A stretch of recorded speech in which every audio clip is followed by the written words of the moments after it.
اس سے قبل کے درس میں کلمہ توحید لا الہ الا اللہ کے تعلق سے کچھ اہم باتیں ہم نے آپ کے سامنے بیان کی تھیں، اور پچھلے درس میں امام وہب ابن منبہ رحمہ اللہ کا قول آپ کے سامنے ذکر کیا گیا تھا، جس کو میں نے غلطی سے حسن بصری کہہ دیا تھا۔ اصل میں امام وہب ابن منبہ یہ تابعی ہیں، ان کا یہ قول ہے کہ ان سے کہا گیا کہ کیا لا الہ الا اللہ جنت کی چابی نہیں ہے؟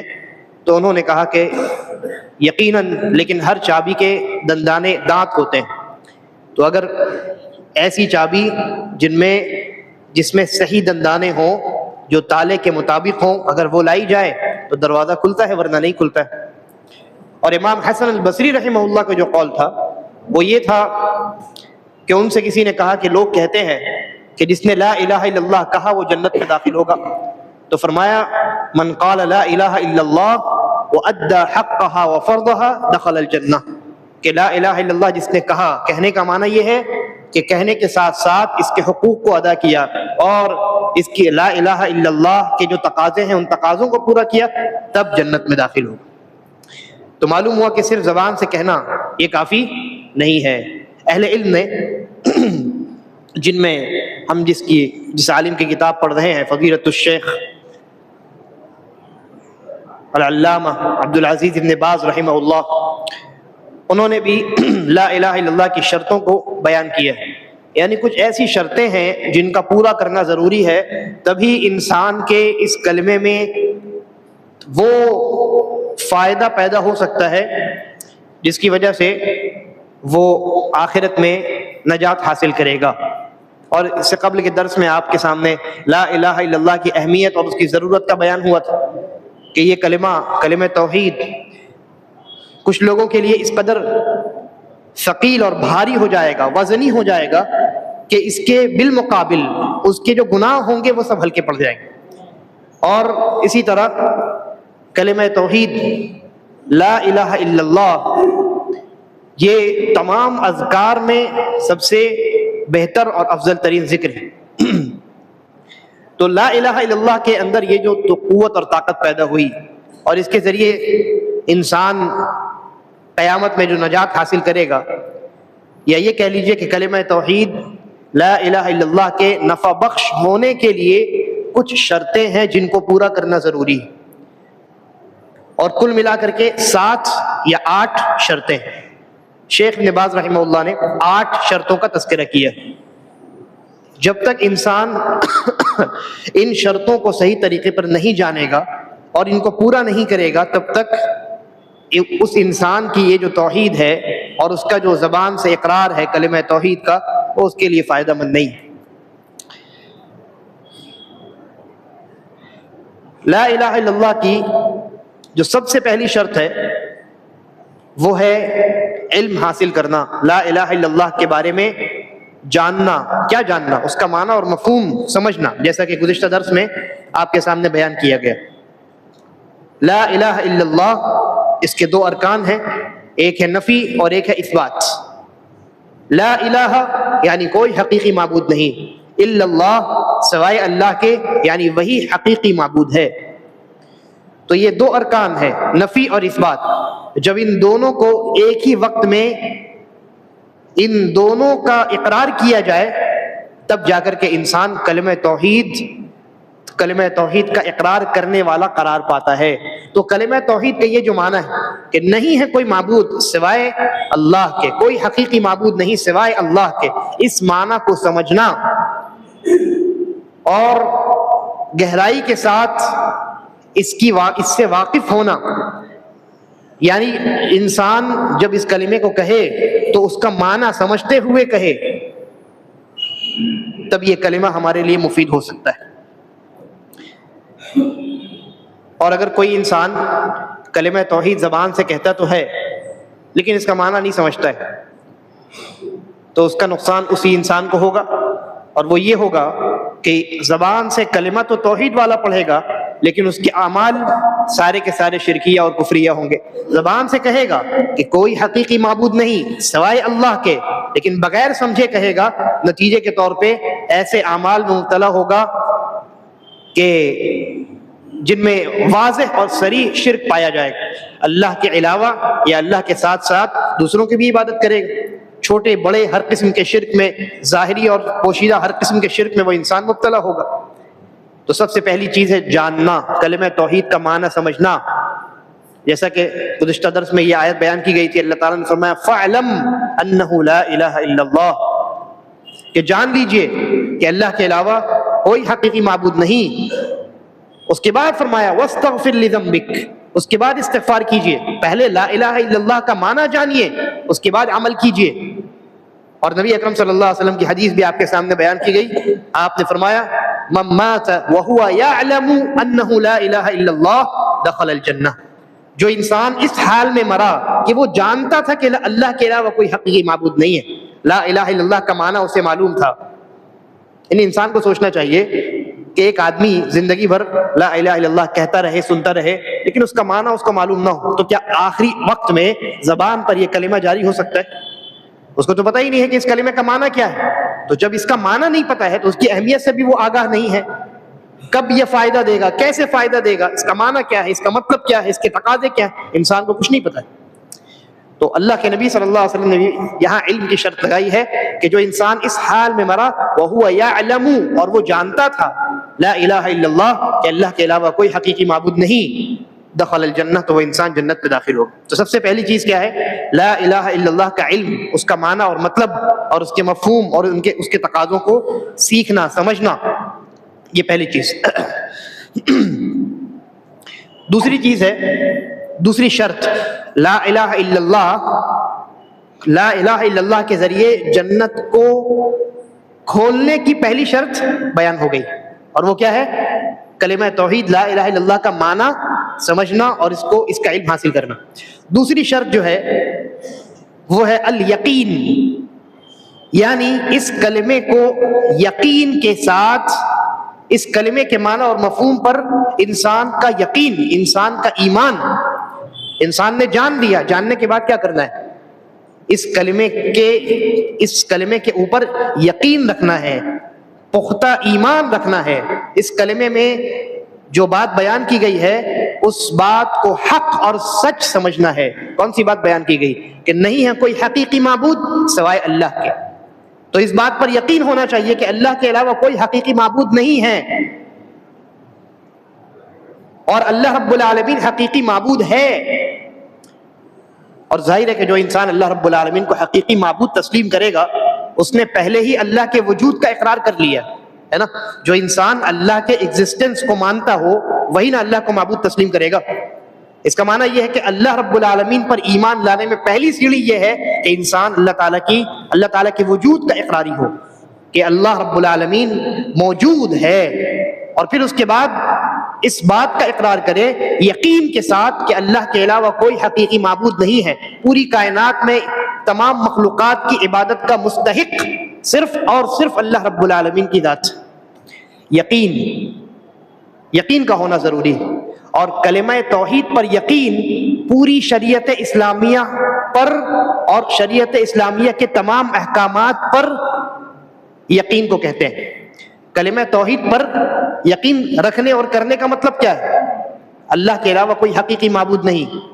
جب آپ نے اس بات کا اقرار کیا اور اس پر یقین رکھا تو اس کا مطلب یہ ہے کہ آپ اس اللہ کے ذریعے نازل کردہ شریعت اور اس کے تمام احکامات پر بھی یقین رکھتے ہیں کہ وہ حق ہے اور سچ، اور کسی قسم کا تردد اور شک آپ کے دل میں نہیں.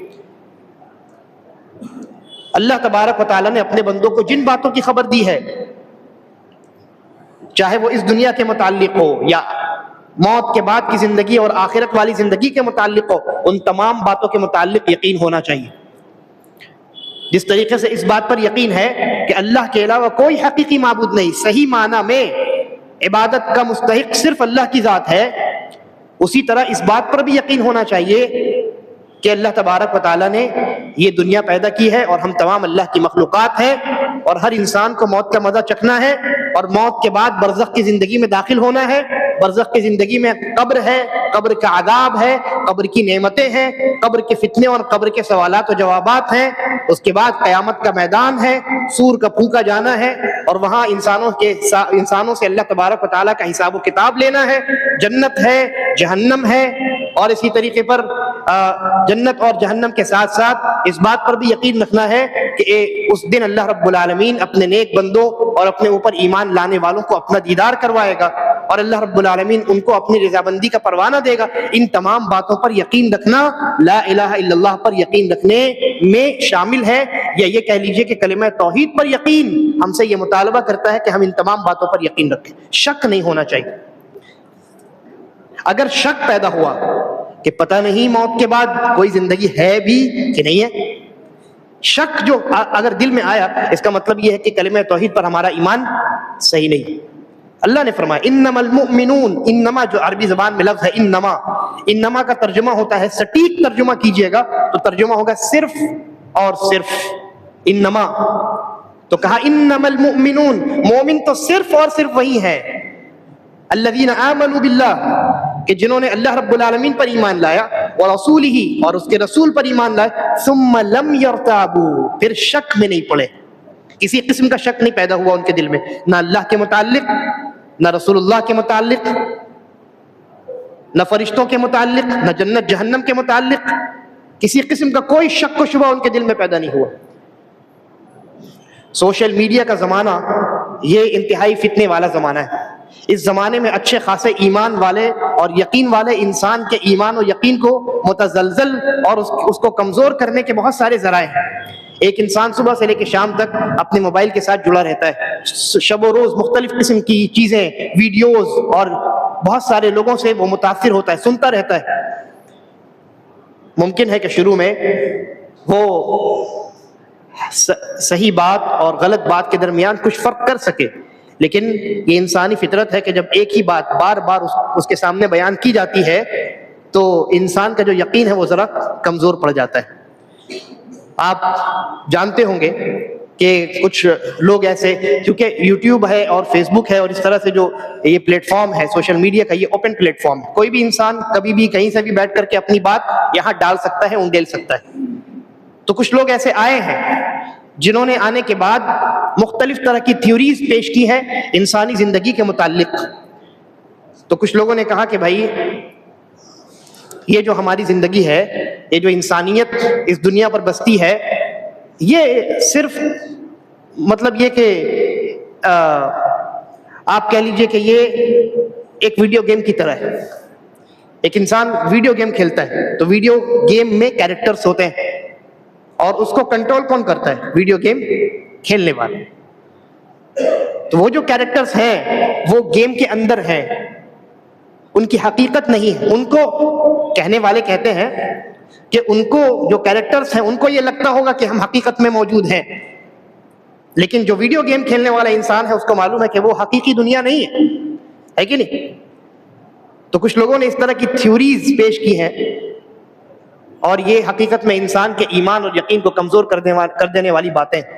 انہوں نے کہا کہ بالکل اسی طریقے پر ایک انسان جو ہے، ممکن ہے کہ انسان ایک طرح کی ویڈیو گیم کی زندگی میں جی رہا ہے، دنیا میں جی رہا ہے، ویڈیو گیم کی طرح کوئی دنیا ہے، اس کے اندر انسان جی رہا ہے، اور اس کو کچھ لوگ ہیں یا کچھ ایسی یعنی کریشنز ہیں یا کوئی بھی ہے جو ان کو کنٹرول کرتا ہے، ان کو آپس میں لڑاتا بھڑاتا ہے، اور ان کی زندگی کو اپنے حساب سے چلاتا ہے، کنٹرول کرتا ہے، قابو میں رکھتا ہے، اور پھر ایک دن جب یہ کمزور پڑ جاتے ہیں تو یہ ختم ہو جاتے ہیں، اس کے بعد کچھ نہیں۔ اس طرح کی چیزیں خود میری نظروں سے گزر چکی ہیں۔ تو یہ چیزیں جب بار بار انسان کے سامنے آتی ہیں، بار بار انسان ان کو سنتا ہے، تو ایک وقت کے بعد جا کر کے انسان کے دل میں کہیں نہ کہیں، اور شیطان تو لگا ہوا ہے، وہ اس کا فائدہ اٹھاتا ہے اور انسان کے اس یقین کو کمزور کرنے کی کوشش کرتا ہے۔ پھر انسان شک میں مبتلا ہوتا ہے کہ ہماری یہ زندگی اور یہ ہماری جو اللہ رب العالمین کے سامنے جواب دہی ہے، اکاؤنٹیبلٹی ہے، کہ ہم کو اللہ کے سامنے اپنے ہر عمل کا بدلہ دینا ہے، قیامت کا ایک دن ہے، حساب و کتاب کا ایک دن ہے، پتہ نہیں ہے کہ نہیں، شک ہو جاتا ہے۔ شک دل میں پیدا ہو، یقین ختم ہونے لگتا ہے. اور بہت سارے لوگ تو ایسے پیدا ہوئے ہیں ماضی میں، کہہ لیجئے کہ ماضی قریب میں، جنہوں نے سرے سے غیبی بہت سارے امور کا انکار کر دیا ہے جن پر شریعت نے ہمیں یقین رکھنے کا حکم دیا. مثال کے طور پہ یہ فرشتے ہیں، یہ جنت ہے، یہ جہنم ہے، عذاب قبر ہے یا نعیم قبر ہے. قبر میں عذاب بھی ہوتا ہے اور نعمتیں بھی ملتی ہیں. تو کچھ لوگ ایسے پیدا ہوئے، دنیا دار قسم کے لوگ، فنڈامنٹلسٹ، مادہ پرست لوگ، جو دیکھیں گے وہی مانیں گے بس. تو انہوں نے تعویل کر دی، کہا کہ جنت اور جہنم یہ حقیقت میں نہیں ہے، بلکہ ان کو اس لیے بیان کیا گیا، ان کا تذکرہ بار بار اس لیے کیا جاتا ہے تاکہ انسان سدھرا ہوا رہے. حقیقت میں یہ چیزیں ایگزسٹ نہیں کرتی. فرشتے کچھ نہیں ہیں، فرشتوں کے نام پر کوئی مخلوق موجود نہیں ہے. جو ہے وہ انسان ہے، اور انسان جن چیزوں کو دیکھتا ہے، جن مخلوقات کو دیکھتا ہے، بس وہی. اور ایسے لوگ، افسوس کا مقام یہ ہے کہ اپنے آپ کو مسلمان کہتے ہیں، اور مسلمانوں کی ایک جماعت ان کو نہ یہ کہ صرف مسلمان بلکہ اعلیٰ ترین مسلمان سمجھتی ہے. ان میں ایک نام سر سید احمد خان کا بھی ہے، اس کے عقائد آپ پڑھیے تو آپ کو معلوم ہوگا. بہرحال، تو یقین، ہر اس بات پر یقین جس کی خبر ہمیں اللہ تبارک و تعالی نے دی ہے، یہ یقین اگر ہمارے دل میں ہے تو اس کا معنی یہ ہے کہ ہمارا جو کلمہ ہے، کلمہ توحید، یہ مضبوط ہے اور یہ ہمیں فائدہ پہنچا سکے گا قیامت کے دن. اور اگر یقین نہیں ہے، بعض چیزوں میں شک ہے، شیطان شکوک و شبہات ڈالتا رہتا ہے، تو جہاں شک انسان کے دل میں داخل ہوا تو یہ جو یقینی ایمان ہے، یہ ایمان ختم ہو جاتا ہے یا کم از کم کمزور پڑ جاتا ہے.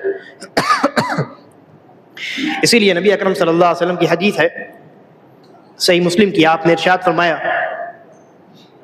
اشہد ان لا الہ الا اللہ وانی رسول اللہ، کہ میں گواہی دیتا ہوں کہ اللہ کے علاوہ کوئی حقیقی معبود نہیں، اور میں گواہی دیتا ہوں کہ میں اللہ کا رسول ہوں.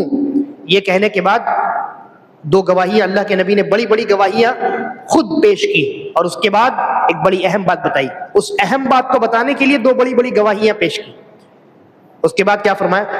کہا لا یلقى اللہ بہما عبد غیر شاک فیہما.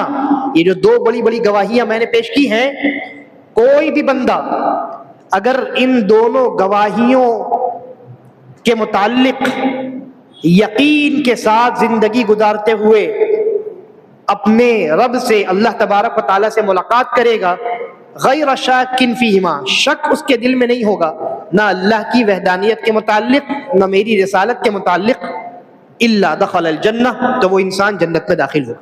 تو جنت میں داخل ہونے کی شرط اللہ کے نبی نے کیا بیان فرمائی؟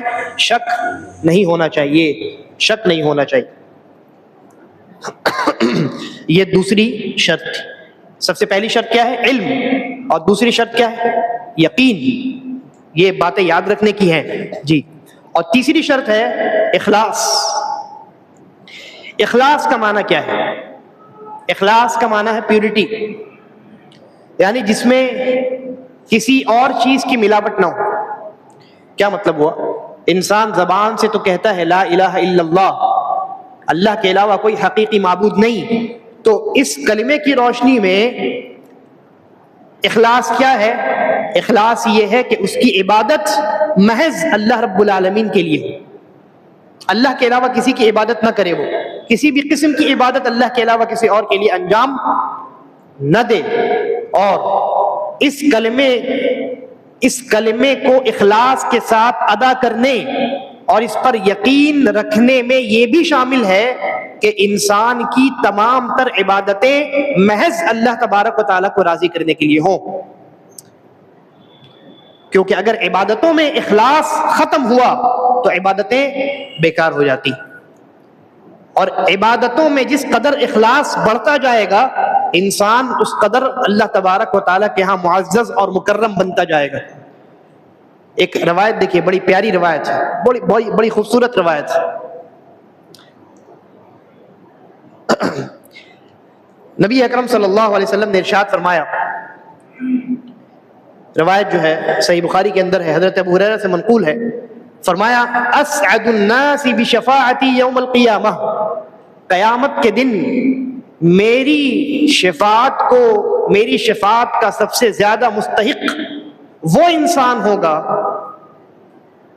من قال لا الہ الا اللہ خالصا من قلبہ، جس نے دنیا میں کلمہ توحید کا اقرار، کلمہ توحید، کلمہ طیبہ لا الہ الا اللہ کا اقرار اخلاص قلب کے ساتھ کیا ہوگا۔ کیا معنی ہوا؟ یعنی اخلاص قلب کے ساتھ اس کلمے کا اقرار کرنے کے بعد اس کلمے کی روشنی میں اپنی پوری زندگی میں اللہ تبارک و تعالیٰ کی عبادت میں اس بندے نے اخلاص کو برقرار رکھا ہوگا۔ تو جس انسان نے اپنی عبادتوں میں اخلاص کو مینٹین رکھا، اس کو یہ بدلہ دیا جائے گا اللہ تبارک و تعالیٰ کی جانب سے کہ روز قیامت نبی اکرم صلی اللہ علیہ وسلم اس بندے کے گناہوں کی شفاعت کریں گے، اس بندوں کے گناہوں کے کفارے کے لیے اور اس کو معاف کروانے کے لیے اللہ رب العالمین کے حضور درخواست پیش کریں گے اور گزارش کریں گے، سفارش کریں گے کہ اے اللہ اس بندے کی عبادتوں میں اخلاص تھا، چنانچہ اس کے گناہوں کو بخش دے اور اس کو معاف کر دے۔ یہ کب ہوگا؟ جب انسان نے کلمہ توحید اخلاص کے ساتھ کہا ہو، اس کا اقرار کیا ہو، اور اس کلمے کی وجہ سے اب اپنی پوری زندگی جو اللہ کی عبادت وہ کرنے والا ہے، اور اللہ کی عبادت چاہے عبادت کی جو بڑی چھوٹی شکلیں ہیں کسی بھی شکل میں وہ کرے، اگر اپنی زبان سے اللہ اکبر بھی نکالے تو اس کا مقصد اور اس کی نیت خالص ہونی چاہیے، یعنی ارادہ صرف اللہ کو راضی کرنا ہونا چاہیے، اللہ کی بڑائی بیان کرنی ہونی چاہیے۔ اگر اس نے اپنی نیت کو خالص نہیں رکھا تو ایسی صورت میں اس انسان کا وہ عمل تو باطل ہوگا ہی، کلمہ توحید اور اس کی توحید جو ہے کلمہ شہادت جس کا زبان سے اس نے اقرار کیا ہے، اس کے اندر کمزوری آ جائے گی، اتنی کمزوری آ جائے گی کہ ممکن ہے جنت کا دروازہ اس کے لیے نہ کھلے۔ اور اخلاص کیا ہے؟ اخلاص کو آپ سمجھنا چاہیں، شیخ عبدالرزاق البدر حفظہ اللہ کو ہم نے بیان کرتے ہوئے بھی سنا، اور اس کتاب کی شرح انہوں نے کی ہے، اس میں بھی انہوں نے ذکر کیا ہے۔ اخلاص کا معنی اور مفہوم اگر آپ کو سمجھنا ہے تو قرآن مجید کی ایک آیت، سورہ النحل کی آیت ہے، اس آیت کو سامنے رکھیے تو اخلاص کا معنی نکھر کر کے آپ کے سامنے آئے گا۔ اللہ تبارک و تعالیٰ فرماتا ہے وَإِنَّ لَكُمْ فِي الْأَنْعَامِ لَعِبْرَةً، چوپایوں میں، چوپائے مانے چار پیر کے جانور، گائے ہیں، بکریاں ہیں، اور اسی طرح بھیڑ ہے، دمبے ہیں، اونٹ ہیں، چار پیر کے جانور جن کو انسان استعمال کرتا ہے، جن کا گوشت کھاتا ہے اور جن کا دودھ پیتا ہے۔ تو فرمایا وَإِنَّ لَكُمْ فِي الْأَنْعَامِ لَعِبْرَةً، کہ تمہارے لیے اے انسانوں ان چوپایوں میں تمہارے لیے عبرت ہے، نصیحت کا سامان ہے، سبق ہے۔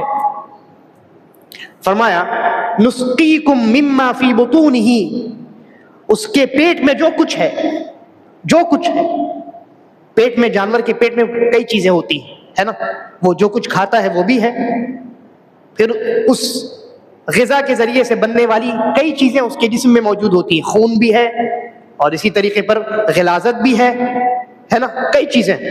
تو اللہ تعالیٰ نے فرمایا نسقیکم مما فی بطونہ، اس کے پیٹ میں جو چیزیں ہیں، من بین فرث و دم، غلاظت، گوبر، فرث یعنی گوبر، غلاظت، و دم اور خون۔ تو جانور جو غذا کھاتا ہے، مان لیجئے گائے نے بچالی کھائی، تو اب بچالی پیٹ میں جانے کے بعد دو حصے میں ڈیوائیڈ ہوتی ہے نا، ایک حصہ خون بن جاتا ہے اور ایک حصہ غلاظت میں تبدیل ہو جاتا ہے۔ تو فرمایا رب العالمین نے کہ جانور کے پیٹ میں جو گوبر ہے اور جو خون ہے، اس کی غذا سے یہ دونوں چیزیں بنتی ہیں، لیکن ہم ان دونوں چیزوں کے درمیان سے لبنا خالصا سائغا للشاربین، ہم ایسا سفید دودھ نکالتے ہیں جس میں نہ گوبر کی نجاست و گندگی ہوتی ہے اور نہ خون کا ایک قطرہ اس میں موجود ہوتا ہے، بلکہ بالکل صاف و شفاف وہ دودھ نکلتا ہے جو پینے والے کے لیے انتہائی مفید ثابت ہوتا ہے۔ تو آپ دیکھیے اللہ تبارک و تعالیٰ نے کس طریقے سے اخلاص کی مثال بیان فرمائی کہ جس طریقے سے ایک جانور کے پیٹ میں جب غذا جاتی ہے تو وہ غذا غلاظت اور خون میں تبدیل ہو جاتی ہے. لیکن اللہ تبارک و تعالیٰ غلاظت اور خون کے بیچ میں سے ایک تیسری چیز پیدا کرتا ہے جس کو ہم دودھ کہتے ہیں، جو صاف و شفاف ہوتا ہے، یعنی اس میں وہ خالص ہوتا ہے، وہ پیور ہوتا ہے، اپنے آپ میں پیور ہوتا ہے، نہ اس میں نجاست کی ملاوٹ ہوتی، نہ یہاں خون کی ملاوٹ ہوتی. انسان کے اعمال بھی ایسے ہی ہونے چاہیے. انسان کے اعمال، انسان کی عبادتیں، انسان کی عبادتوں میں انسان کی عبادتیں اپنے آپ میں پیور ہونی چاہیے اللہ رب العالمین کے لیے. ان میں نہ شہرت کی ملاوٹ ہونی چاہیے، نہ دکھاوے اور ریاکاری کی ملاوٹ ہونی چاہیے، نہ دنیا طلبی کی ملاوٹ ہونی چاہیے، نہ مفاد پرستی کی ملاوٹ ہونی چاہیے. انسان کی عبادتیں جب تک خالص ہیں اللہ کے حضور قابل قبول ہیں.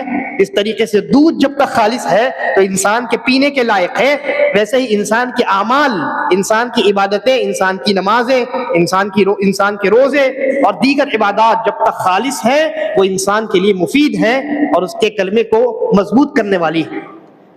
اور اگر انسان کے اعمال میں، عبادتوں میں ملاوٹ پیدا ہوئی، اس کی نیت خالص نہ رہی، ریاکاری اور دکھاوا اور شہرت طلبی اور جن چیزوں کا میں نے تذکرہ کیا، اگر ان کی ملاوٹ اس کی نیت میں پیدا ہو گئی تو ایسی صورت میں وہ انسان خسارہ اٹھانے والوں میں سے ہے. وہ گھاٹے کا سودا کر رہا ہے دنیا میں. اس کی عبادت کا کوئی ثمرہ، کوئی پھل اور کوئی منافع اور کوئی فائدہ قیامت کے دن اس کو نہیں ملے گا. تو یہ تیسری چیز ہوئی اخلاص. اخلاص کا معنی امید ہے کہ آپ سمجھ گئے ہوں. اس کے بعد چوتھی شرط ہے الصدق. الصدق المنافی للکذب، جھوٹ کا الٹا. صدق یعنی سچائی. کیا معنی ہوا؟ مطلب یہ ہوا کہ انسان جب اس کلمے کا اقرار کرے، اس کا معنی جان لے. سب سے پہلی شرط کیا ہے؟ معنی جان لینا. دوسری شرط یقین رکھنا. تیسری شرط اخلاص. تو چوتھی شرط یہ ہے کہ اس کا یہ اقرار سچائی پر مبنی ہو. کیوں؟ اس لیے کہ کلمہ توحید کا معنی منافقین بھی جانتے تھے، کلمہ توحید پر یقین منافقین بھی رکھتے تھے، معلوم تھا انہیں، اور کلمہ توحید کا اقرار منافقین بھی کرتے تھے. لیکن ان کا کلمہ ان کے لیے فائدہ مند کیوں نہیں ہے؟ کیونکہ ان کا اقرار سچائی پر مبنی نہیں تھا. وہ زبان سے کہتے تھے لیکن ان کے دل کا یقین ان کے زبان کے اقرار سے میچ نہیں ہوتا تھا. تو سچائی کا معنی کیا ہوتا ہے؟ سچائی کا معنی یہ ہے کہ انسان کا اندرون اور انسان کا ظاہر و باطن بالکل یکساں، ایک جیسے. لہذا سچائی کے ساتھ انسان اس کلمے کا اقرار کرے اور اس کلمے کے معنی اور مفہوم کو سچ مانے، جھوٹ نہ مانے، سچ مانے. اللہ کے علاوہ کوئی حقیقی معبود نہیں ہے. انسان اس بات کا عقیدہ رکھے کہ یہ حق اور سچ پیغام ہے، یا حق اور سچ بات، اور تمام معبود جن کی عبادت کی جاتی ہے وہ سب کے سب باطل ہے. انسان کو اس سچائی کا بھی اقرار ہونا چاہیے. اور پھر اسی طریقے پر شریعت کی تمام باتیں، شریعت کے تمام احکامات، اللہ تعالیٰ کی جانب سے دی گئی تمام خبریں، رسولوں کے ذریعے سے بیان کی گئی تمام خبریں اور جتنی باتیں غیبی امور کے متعلق ہیں، ان تمام چیزوں کو سچ ماننا، یہ اس کلمے کو نفع بخش بنانے کی چوتھی شرط ہے. پانچویں شرط دیکھیے، اللہ تعالیٰ شیخ ابن باز فرماتے ہیں المحبہ المنافیۃ للبغض والکرہ. محبت جو نفرت کا اپوزٹ ہے. کیا مطلب ہوا؟ مطلب یہ ہوا کہ اگر اس کلمے کو ہم اپنے لیے فائدہ مند بنانا چاہتے ہیں تو اس کلمے سے محبت ہونی چاہیے. اس کلمے کا اقرار کرنے والے جو صحیح معنی میں جو لوگ ہیں ان سے محبت ہونی چاہیے. اللہ رب العالمین کی وحدانیت کا ہم اقرار کرتے ہیں، چنانچہ اللہ رب العالمین سے محبت ہونی چاہیے. اور اللہ تبارک و تعالیٰ جن لوگوں سے محبت کرتا ہے ہمیں بھی ان سے محبت ہونی چاہیے. جن اعمال سے اللہ تعالیٰ راضی اور خوش ہوتا ہے ان اعمال سے ہمیں محبت ہونی چاہیے. محبت کا معنی یہ ہے. تو سب سے پہلی چیز کیا ہے؟ اللہ رب العالمین سے محبت. جب ہم نے اقرار کیا کہ اللہ کے علاوہ کوئی حقیقی معبود نہیں ہے اور تمام معبود جو اس دنیا میں جن کی عبادت کی جاتی ہے، پرستش کی جاتی ہے، سب کے سب باطل ہیں، تو اب اس کلمے کا ہم سے یہ مطالبہ ہے، یہ کلمہ ہم سے یہ چاہتا ہے کہ ہم سب سے پہلے تو اللہ تبارک و تعالیٰ سے محبت کریں. اور اللہ کی محبت کائنات کی تمام چیزوں سے اوپر ہونی چاہیے. سب سے اوپر اللہ تبارک و تعالیٰ کی محبت. انسان اپنے والدین سے زیادہ، اپنی اولاد سے زیادہ، دنیا کے تمام انسانوں سے زیادہ اللہ تبارک و تعالیٰ سے محبت کرنے والا بنے. یہ کلمہ ہم سے چاہتا ہے. اس لیے کہ اگر کسی انسان نے اللہ سے زیادہ کسی سے محبت کی تو اس نے اس کلمے کو توڑ دیا. قرآن مجید میں اللہ تبارک و تعالیٰ نے فرمایا وَمِنَ النَّاسِ، لوگوں میں سے کچھ ایسے ہیں مَن يَتَّخِذُ مِن دُونِ اللَّهِ أَندَادًا يُحِبُّونَهُمْ كَحُبِّ اللَّهِ، کہ اللہ کے علاوہ جن کو وہ اللہ کا شریک بناتے ہیں ان سے اللہ کی طرح محبت کرتے ہیں. اللہ کی طرح محبت کرتے ہیں. اللہ سے زیادہ تو چھوڑ دیجئے، اللہ کی طرح بھی اگر کسی سے محبت ہو تو آپ کا یہ کلمہ ٹوٹ گیا، یہ کلمہ باطل ہو گیا، اس کلمے کا کوئی فائدہ نہیں ہو. والذین آمنوا اشد حبا للہ، اور جو ایمان والے ہیں وہ سب سے زیادہ شدید محبت اللہ تبارک و تعالیٰ سے رکھتے ہیں. اللہ سے محبت رکھنے کا تقاضا یہ ہے کہ اللہ رب العالمین کی شریعت سے محبت کی جائے. اللہ کی شریعت کی محبت انسان کی زندگی کے تمام معاملات، تمام فیصلے، تمام اقدام اور دنیا کے تمام افراد سے، تمام رشتہ داریوں سے، تمام تعلقات سے زیادہ ہونی چاہیے. شریعت، اللہ کا دین، اللہ کا قانون، اللہ کی عبادت و بندگی، انسان کو ان چیزوں سے سب سے زیادہ محبت ہونی چاہیے. اور انسان جس سے محبت کرتا ہے اس کو ترجیح دیتا ہے، اس کو پریورٹی دیتا ہے. جس سے انسان محبت کرتا ہے، دو لوگ آپ کے پاس آئے، ایک سے آپ بڑے اچھے تعلقات ہیں آپ کے، آپ ان کو پسند کرتے ہیں، ان سے آپ محبت کرتے ہیں، دلی لگاؤ ان سے ہے. دوسرے انسان کو آپ نہیں جانتے، گرچہ وہ انسان بہت اچھا ہے، تو ظاہر ہے کہ آپ اپنی صحبت کے لیے اس کو ترجیح دیں گے جن سے آپ محبت کرتے ہیں. کوئی اچھی چیز آئے تو آپ جن سے محبت کرتے ہیں ظاہر ہے کہ ان کو آپ پریورٹی دیں گے کہ نہیں پہلے آپ لیجئے، ہے کہ نہیں؟ تو جن سے محبت ہوتی ہے انسان اس کو ترجیح دیتا ہے. اگر ہمیں اللہ تبارک و تعالیٰ سے محبت ہے تو اس کا ثبوت یہ ہونا چاہیے کہ ہماری ترجیحات اللہ تعالیٰ کے لیے ہو، اللہ تعالیٰ کے لیے ہو.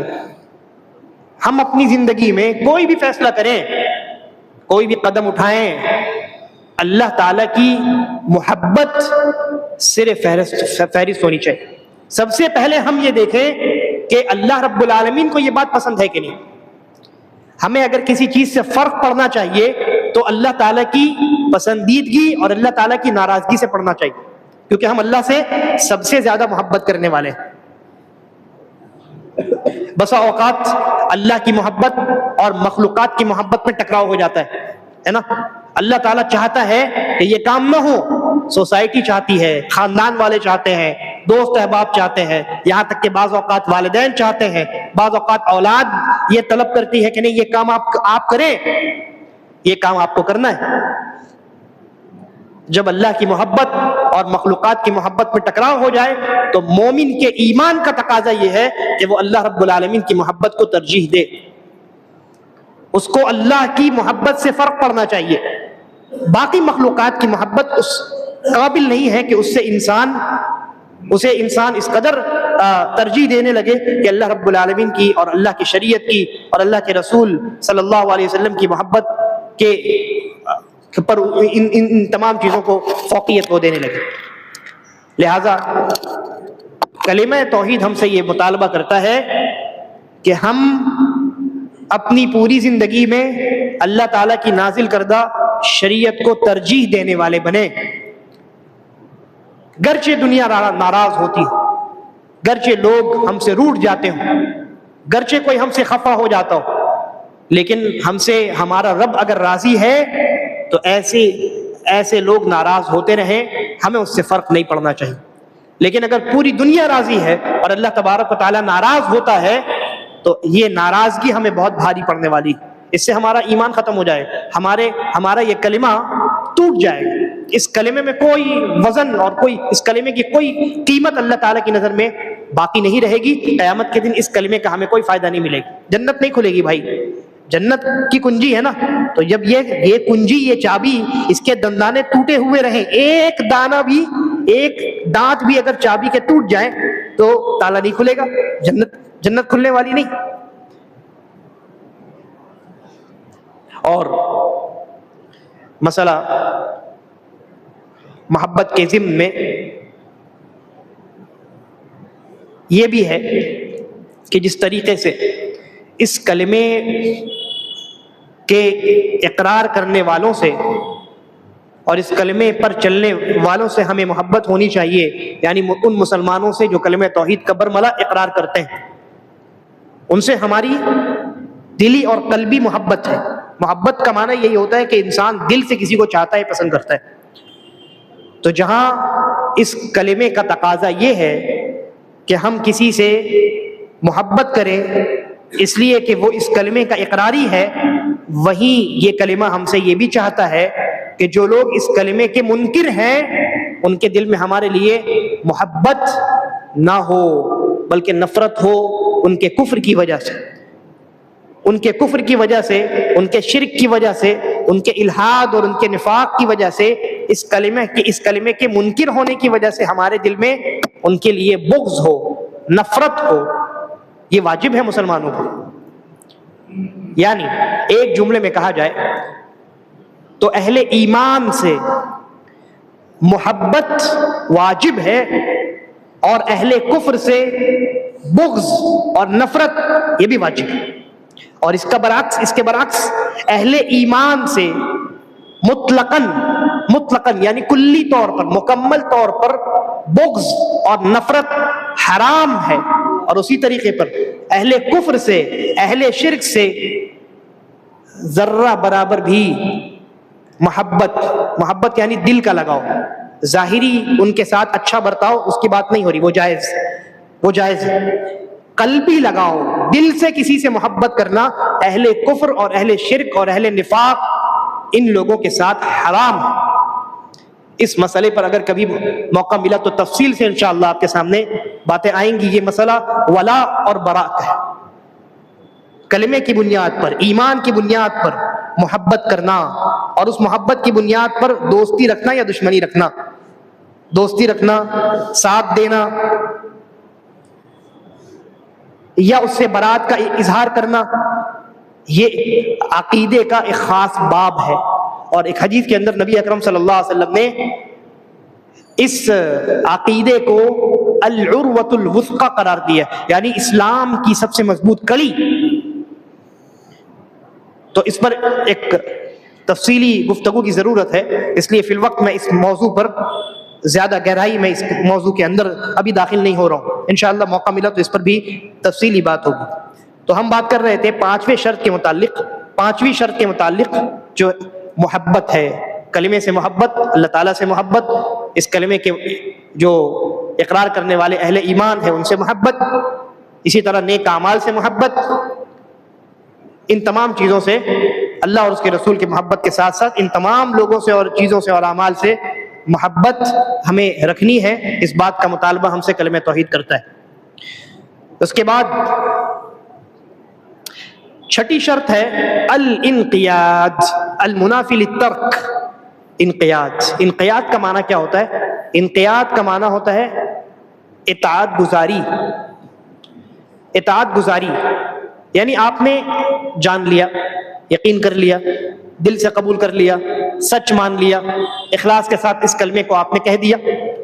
اب یہ کلمہ ہم سے یہ مطالبہ کرتا ہے کہ ہم اس کلمے کی روشنی میں اللہ تعالیٰ کی اطاعت گزاری کرتے ہوئے زندگی گزاریں،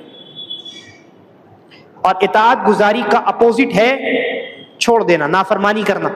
الانقیاد یعنی اپنے آپ سبمیشن، انقیاد کا معنی ایک معنی یہ بھی کر سکتے ہیں سبمیشن، اسلام، تو اس کا اپوزٹ کیا ہے؟ ترک، چھوڑ دینا۔ کیا مطلب ہوا؟ یہ کلمہ ہم سے یہ چاہتا ہے کہ ہم اس کلمے کے اقرار کرنے کے بعد اب اپنی زندگی اللہ رب العالمین کے حوالے کر دیں، اور اس کا اپوزٹ کیا ہے کہ اپنی زندگی اپنے اعتبار سے گزاریں۔ تو یہ کلمہ چاہتا ہے کہ ہم اپنی زندگی اللہ کے اعتبار سے گزاریں۔ یہ انقیاد ہر معاملے میں، دنیاوی معاملہ ہو، دینی معاملہ ہو، ہر معاملے میں، تجارت و کاروبار کا معاملہ ہو، لین دین کا معاملہ ہو، شادی بیاہ کا معاملہ ہو، نماز جیسی عبادتوں کا معاملہ ہو، موت و وفات کا معاملہ ہو، ہر معاملے میں انسان اللہ تعالیٰ کے مطابق زندگی گزارے۔ یہ کلمہ ہم سے اس بات کا مطالبہ کرتا ہے۔ اللہ تعالیٰ فرماتا ہے وَمَن يُسْلِمْ وَجْهَهُ إِلَى اللَّهِ، جو اپنا چہرہ اللہ کی طرف کر لے، یعنی مکمل طور پہ تمام چیزوں سے، پوری دنیا سے کٹ کر اللہ تعالیٰ کی طرف متوجہ ہو جائے، وَهُوَ مُحْسِن، احسان کے ساتھ یعنی اپنی عبادتوں میں احسان پیدا کرے، بہتری پیدا کرے۔ اور احسان کا معنی یہ ہے کہ جب وہ عبادت کرے تو اس خیال کے ساتھ کرے کہ میں اللہ کو دیکھ رہا ہوں، یا کم از کم اس خیال کے ساتھ کرے کہ اللہ تعالیٰ مجھے دیکھ رہا ہے۔ تو جس نے ایسا کیا فَقَدِ اسْتَمْسَكَ بِالْعُرْوَةِ الْوُثْقَىٰ، تو اس انسان نے سب سے مضبوط کڑے کو پکڑ لیا ہے، تھام لیا ہے۔ اور اس سے مراد کیا ہے؟ لا الہ الا اللہ۔ مضبوط کڑے سے مراد لا الہ الا اللہ۔ چنانچہ اس انسان کی زندگی میں اس کلمے کے اقرار کے بعد انقیاد، اطاعت گزاری، اللہ رب العالمین کے حوالے اپنے آپ کو کر دینا، سبمیشن، یہ چیزیں پیدا ہونی چاہیے۔ جس انسان کی زندگی میں یہ چیزیں جتنی زیادہ ہوں گی، اس انسان کا کلمہ اس کے لیے اسی قدر نفع بخش ہوگا۔ ہر انسان کا کلمہ قیامت کے دن برابر نہیں ہوگا۔ جی، ہر انسان کا کلمہ قیامت کے دن برابر نہیں ہوگا۔ ہر انسان کا کلمہ زندگی میں ان شروط پر اس نے کتنا عمل کیا، اس کے مطابق وزنی ہوگا اور اس کے مطابق اس کے لیے مفید ہوگا۔ اس کے بعد مختصر میں 7ویں شرط ہے القبول المنافی للرد، قبول کرنا، اس کلمے کو قبول کرنا۔ یہ کلمہ ہم سے جن چیزوں کو قبول کرنے کا مطالبہ کرتا ہے ان چیزوں کو قبول کرنا، یعنی شریعت اور شریعت کے تمام احکامات کو قبول کرنا، ماننا، تسلیم کرنا کہ ہاں ایسا ہی ہے، میں مانتا ہوں۔ ورنہ آپ دیکھیے دنیا میں بہت سارے ایسے لوگ ہیں جو اسلامی شریعت اور اس کے قوانین اور اس کے احکامات، اسلامک لاز پر وہ اعتراض کرتے ہیں کہ نہیں یہ قانون تو بڑا سخت ہے بھائی، آپ نے قبول نہیں کیا۔ چور اگر چوری کرے ایک حد ہے اس کی، اگر اتنا مال چوری کرے تو اس کا ہاتھ کاٹ ڈالنا ہے۔ انسان کہے کہ نہیں یہ تو بہت سخت قانون ہے، زنا کرنے پر رجم کر دینا ہے، موت کی سزا، اگر کسی نے کسی کو قتل کر دیا تو اس کے بدلے کے طور پہ اس کو قتل کیا جائے گا، یہ تو بڑے سخت قوانین ہیں۔ اس کا مطلب یہ ہے کہ آپ نے قبول نہیں کیا۔ اسلامی قوانین پر اعتراض یہ قبول کے منافی ہے، رد کر دینے کے مترادف۔ جو انسان قبول کرتا ہے، جو ایکسپٹ کرتا ہے، وہ آبجیکشن نہیں کرتا۔ اگر آپ ایکسپٹ کرتے ہیں تو آبجیکشن نہیں کر سکتے، اور اگر آپ کسی بھی قانون پر، کسی بھی حکم پر، شرعی کسی بھی لا پر اگر آپ آبجیکشن کر رہے ہیں، اس کا مطلب یہ ہے کہ آپ نے ایکسپٹ نہیں کیا۔ تو قبول کا ہونا ضروری ہے۔ مختصر میں نے کہا جب مشرکین کے سامنے کلمہ توحید پیش کیا جاتا تھا تو وہ جانتے تھے بھی اس کا معنی، اس کے مفہوم سے واقف تھے، اور اس کلمے کے مطالبات سے بھی واقف تھے، لیکن اقرار نہیں کرتے تھے، اس کلمے کو قبول نہیں کرتے تھے، بلکہ جب یہ کلمہ ان کے سامنے پیش کیا جاتا تو وہ اس کلمے کو رد کر دیا کرتے تھے، تکبر کا مظاہرہ کرتے تھے۔ جیسا کہ اللہ تعالیٰ نے فرمایا انہم کانوا اذا قیل لهم لا الہ الا اللہ، کہ ان لوگوں سے جب کہا جاتا کہ اللہ کے علاوہ کوئی حقیقی معبود نہیں، یستکبرون، تو وہ تکبر کرنے لگتے کہ تم کیا ہو، تمہاری اوقات کیا ہے، ہمارے سامنے نوجوان، ہمارے سامنے پیدا ہوئے، ہمارے سامنے جوان ہوئے ہو، تم ہمیں سکھاؤ گے کہ ہم کس کی عبادت کریں نہ کریں۔ تکبر کرتے تھے۔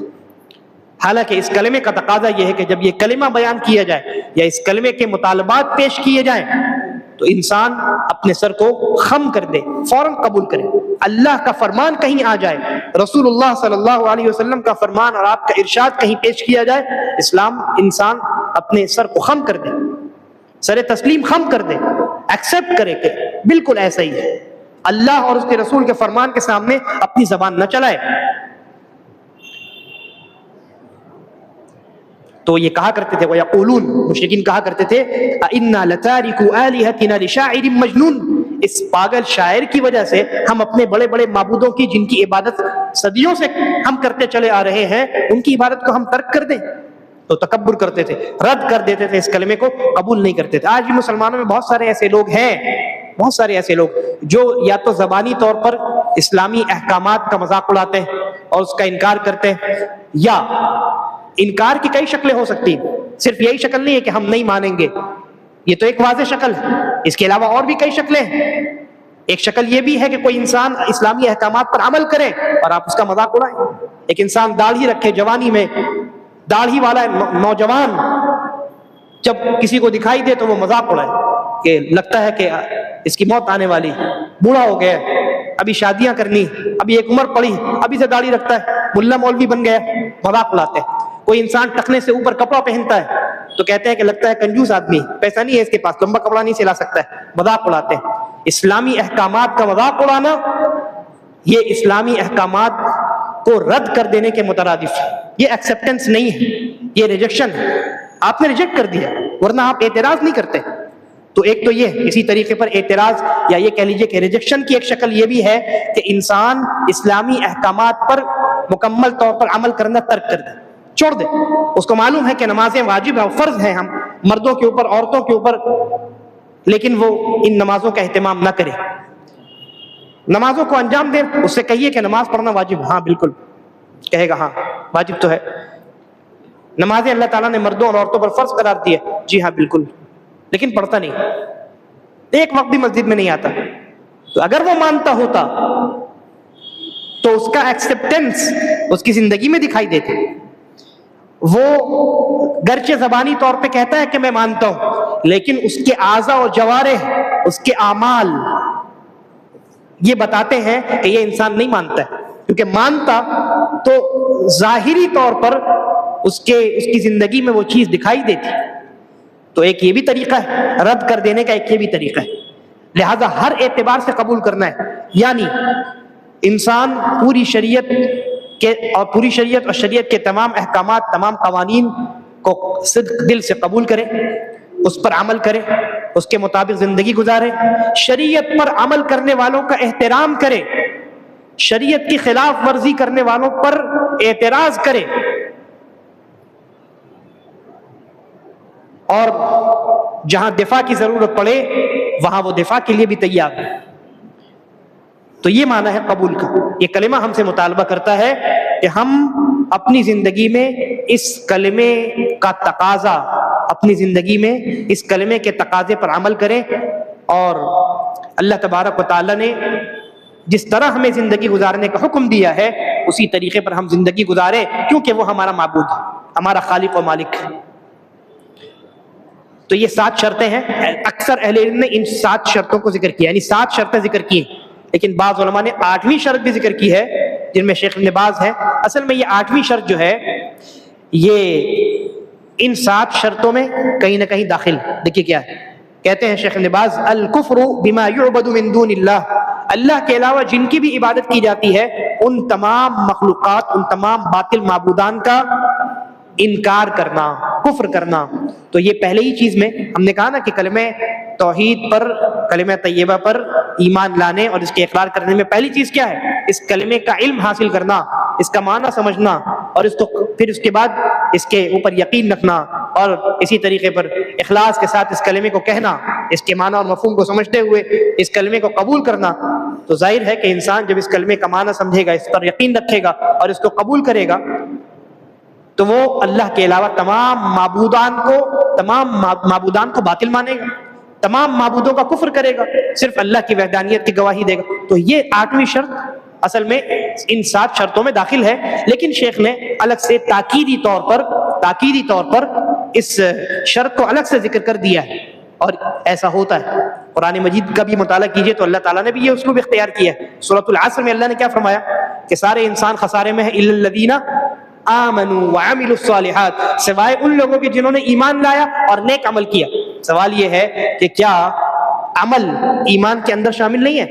شامل ہے نا بھائی، عمل جو ہے ایمان کے اندر شامل ہے نا، لیکن پھر بھی اللہ نے عمل کو الگ سے ذکر کیا اس کی اہمیت بتانے کے لیے۔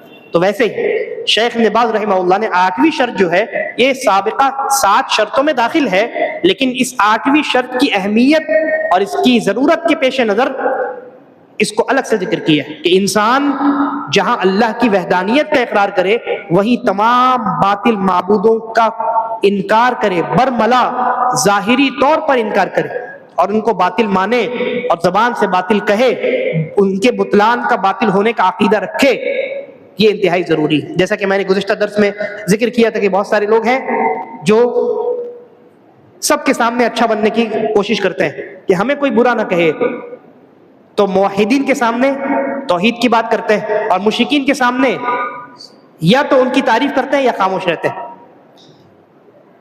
اور اگر کہا جائے کہ دیکھیے فلاں فلاں لوگ ہیں جو اللہ کے علاوہ باطل معبودوں کی عبادت کرتے ہیں تو وہ غلط ہے نا، تو کہیں گے وہ اپنی جگہ صحیح، ہم اپنی جگہ صحیح۔ یہ توحید نہیں ہے۔ آپ کو کہنا پڑے گا کہ توحید، آپ کو کہنا پڑے گا کہ اللہ تبارک و تعالی اکیلے تنہا عبادت کا مستحق ہے اور اللہ کے علاوہ جتنے معبود ہیں وہ سب کے سب باطل ہیں۔ بطلان کا اظہار کرنا پڑے گا۔ آپ یہ کہیں گے کہ ہاں ٹھیک ہے ہم تو صحیح ہیں، اور ہو سکتا ہے کہ وہ بھی اپنی جگہ صحیح ہو، نہیں ہم ان کو برا نہیں کہتے، نہیں ہم ان کو غلط نہیں کہتے، تو آپ غلط ہیں۔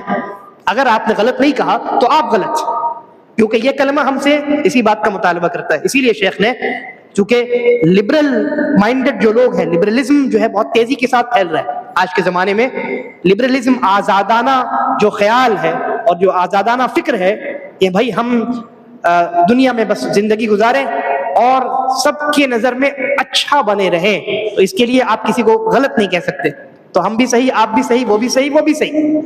تو یہ جو لبرلزم ہے، یہ آزاد خیالی جو ہے، اس کا رد کرنے کے لیے شیخ ابن باز رحمہ اللہ نے یہ شرط الگ سے ذکر کی ہے کہ اگر آپ موحد ہیں اور اپنے کلمے کو اس قابل بنانا چاہتے ہیں کہ اس کلمے کے ذریعے جنت کا دروازہ کھول دیا جائے، تو آپ کے اوپر واجب ہوگا کہ آپ تمام اللہ کے علاوہ تمام معبودوں کو باطل کہیں اور ان کا انکار کریں، ان کا کفر کریں۔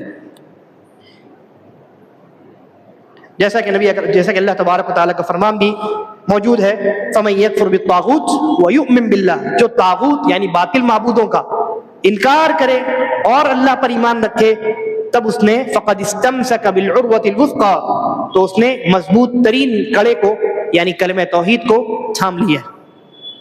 اور اگر ایسا نہیں ہے، صرف ایمان رکھتا ہے، انکار نہیں کرتا، تو ایسا انسان توحید والا نہیں۔ اور اگر صرف انکار کرے، ایمان نہ رکھے، تو یہ بددین آدمی، ملحد ہے، ایتھیسٹ، اور ایسے لوگوں کی بھی کمی نہیں۔ تو دونوں چیزوں کا ہونا ضروری ہے۔ یہ 7 یا 8 شرطیں ہیں، اگر ان شرطوں کو ہم نے اپنی زندگی میں پورا کیا تو کلمہ طیبہ لا الہ الا اللہ روز قیامت وزنی ہوگا، مضبوط ہوگا اور ہمارے لیے نجات کا ذریعہ بنے گا، جنت کے دروازے کو کھولنے کا سبب بنے گا، ورنہ ہم جنت کے دروازے کے باہر کھڑے رہ جائیں گے اور داخلہ ہمیں نصیب نہ ہو۔ اللہ تبارک و تعالی ہم تمام کو اس کلمے کی تمام شرطوں کو پورا کرنے کی توفیق عطا فرمائے اور ہمارا خاتمہ ایمان اور اسلام پر کرے۔ ھذا وباللہ التوفیق وصلی اللہ وسلم علی نبینا محمد وعلی آلہ وصحبہ اجمعین۔